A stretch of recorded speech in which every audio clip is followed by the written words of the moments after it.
Epilepsy affects nearly 3 million Americans, but who is really at risk? Epilepsy can develop in any person at any age. Almost 1% of people will develop epilepsy during their lifetime. That's 60 million people worldwide.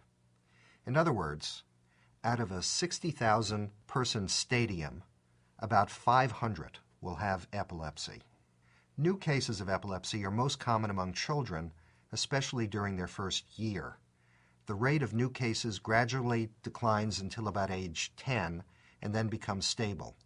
After age 60, the rate starts to increase again. Many famous people in history had or may have had epilepsy, including world leaders like Julius Caesar, writers like Lewis Carroll, who wrote Alice in Wonderland, artists like Vincent van Gogh, and athletes like Chanda Gunn, goaltender for the U.S. Olympic hockey team. The causes of epilepsy can be divided into two groups: brain injuries and chemical imbalances in the brain. Anything that injures the brain can lead to seizures. But in over half the cases, no cause can be identified. The type of injury that can lead to a seizure is age-dependent.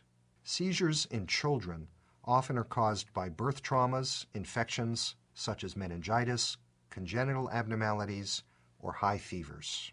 Seizures in the middle years commonly are caused by head injuries, infections, alcohol, stimulant drugs, or medication side effects.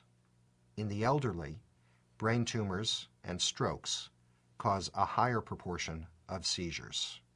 Not all seizures result from a structural problem in the brain. Chemical imbalances also can cause seizures. Common chemical imbalances that can produce seizures include drugs like alcohol, cocaine, and others, low blood sugar, low oxygen, low blood sodium, or low blood calcium. Kidney failure or liver failure can also produce seizures. Doctors will evaluate you for these imbalances by taking a careful history and doing blood tests. Although these disorders and injuries can explain many cases of epilepsy, often the cause of epilepsy remains idiopathic, which is the medical term for unknown. About half the time, no cause for a seizure can be identified. Fortunately, we do not need to know the cause to treat the seizures. Scientists increasingly recognize the importance of genetic factors in the origin of epilepsy. Genetics or heredity are most relevant to generalized seizures, including absence, generalized tonic-clonic, and myoclonic seizures. Defects in genes don't lead directly to epilepsy, but they can alter the excitability of the brain in a way that predisposes it to seizures. Typically, epilepsy develops because of multiple gene abnormalities or a gene abnormality in concert with an environmental trigger. Parents with epilepsy wonder whether their children will have epilepsy.